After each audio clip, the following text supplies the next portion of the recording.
sujet émergent, pour vous en parler, ça concerne la prévention de la tuberculose pulmonaire.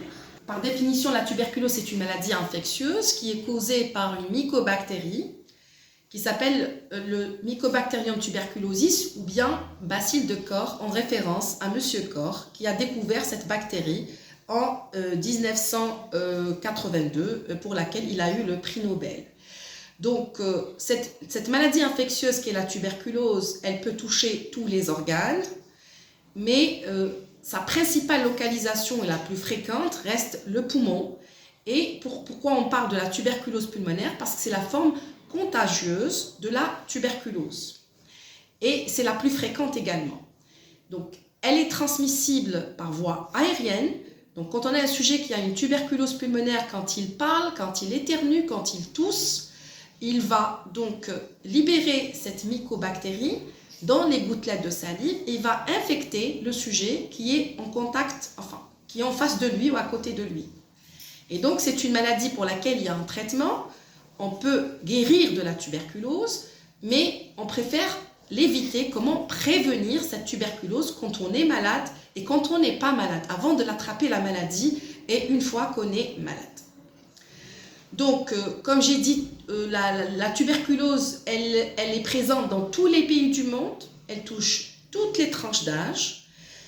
Elle est, selon les résultats de l'OMS, de l'Organisation mondiale de la santé en 2022, il y a eu plus de 10 500 000 personnes qui ont développé la tuberculose. Parmi eux, il y avait 1 300 000 personnes sont décédées de la tuberculose et 80% des décès ont été enregistrés dans des pays de faibles revenus ou de revenus intermédiaires.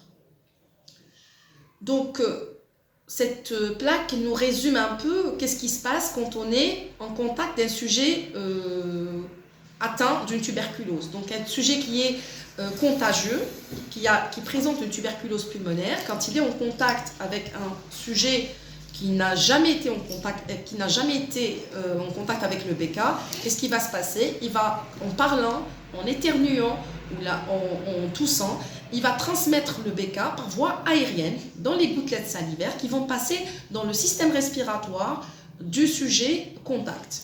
Donc ce sujet-là, qu'est-ce qui va se passer? Le BK, quand il va rentrer dans le système respiratoire, dans les voies aériennes, il y a deux possibilités. Soit le système immunitaire de ce sujet, il est assez fort, il va vaincre le BK, il va le tuer, on va parler de primo-infection latente, ou alors il se trouve que ce sujet-là, il a un système immunitaire un peu défaillant à ce moment-là, et à ce moment-là, il peut faire une primo-infection patente, voire une tuberculose maladie d'emblée.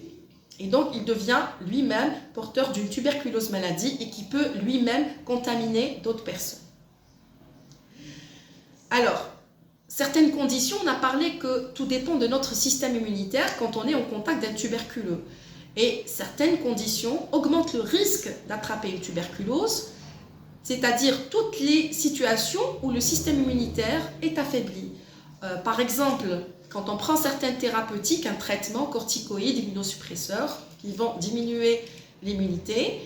Quand on est porteur d'une maladie chronique type diabète, un cancer évolutif, un sida, donc toutes les pathologies qui vont toucher le système immunitaire. D'autres situations qui sont considérées comme physiologiques, mais pendant lesquelles le système immunitaire est diminué, on peut augmenter le risque d'attraper une tuberculose, par exemple chez la femme enceinte en cas de grossesse, en post-accouchement, ou un sujet qui est surmené, en cas de surmenage. Donc, les symptômes de la tuberculose, ils sont pas spécifiques de la tuberculose. C'est carrément la toux. La toux, tout le monde peut tousser, mais c'est pas tout le monde qui fait une tuberculose, donc c'est la toux. Mais cette caractéristique de la toux, c'est qu'elle est très lente. Elle ramène des crachats purulents qui ne vont pas répondre à un traitement antibiotique classique. Et parfois, c'est des crachats striés de sang. Quand le sujet rejette du sang par la bouche, il y a d'autres signes généraux tels que la fatigue, l'amaigrissement, la fièvre, un peu un fébricule nocturne. Tous ces éléments orientent vers le diagnostic de la tuberculose. Donc, quand on est face à des symptômes pareils, le début étant très progressif, ce n'est pas un début aigu, et donc le médecin va pratiquer une radiographie qui va trouver des images évocatrices et va confirmer donc le diagnostic par la recherche du BK, de cette mycobactérie dans les crachats du patient, soit par l'examen direct, ou en tout cas, il va mettre en évidence cette mycobactérie et à partir de là, le diagnostic de tuberculose est retenu. Comment prévenir cette maladie qui est contagieuse, qui est fréquente, qui peut tuer? On peut la prévenir. Premièrement, vous consultez le médecin en présence des symptômes. La toux, par exemple, qui est prolongée, la fièvre, un amaigrissement inexpliqué. Tout cela, il faut consulter un médecin pour faire un diagnostic précoce. Quand on est diagnostiqué précocement, on est en train de prévenir la contamination d'autres personnes et donc couper le cercle vicieux.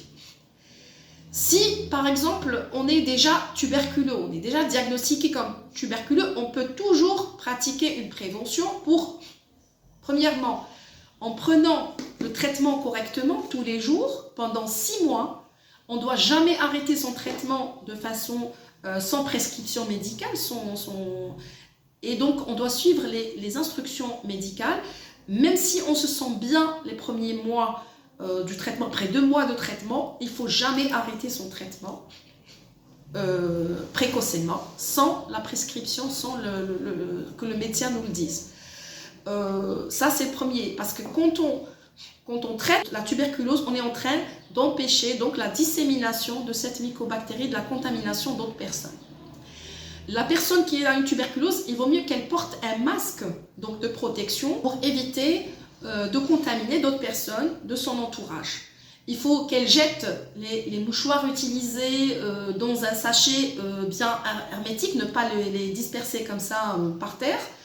Et il faut qu'il y ait une bonne hygiène des mains et de l'environnement. Bien se nettoyer les mains, l'environnement également. Par exemple, pourquoi? Parce que cette mycobactérie, si elle est elle peut rester pendant 24 heures, voire plus, au niveau des poignées des portes, sur les surfaces. Donc, le nettoyage et l'hygiène, les mesures barrières sont très très importantes. Donc, si vous êtes également en contact avec un tuberculeux dans votre domicile ou même dans votre lieu de travail, n'hésitez pas à consulter le médecin pour vous faire dépister. Point qui est très important, la vaccination BCG à la naissance, qui ne va pas prévenir la tuberculose maladie, mais elle va nous prévenir la tuberculose, les formes sévères de tuberculose, étant donné que au lieu de laisser le bébé qui n'a jamais été en contact de BK à faire son premier contact avec un BK pathogène, on va le mettre en contact avec un BK qui est atténué, un vaccin, et donc il va développer une certaine immunité, ce qui va lui permettre d'éviter de faire des formes sévères.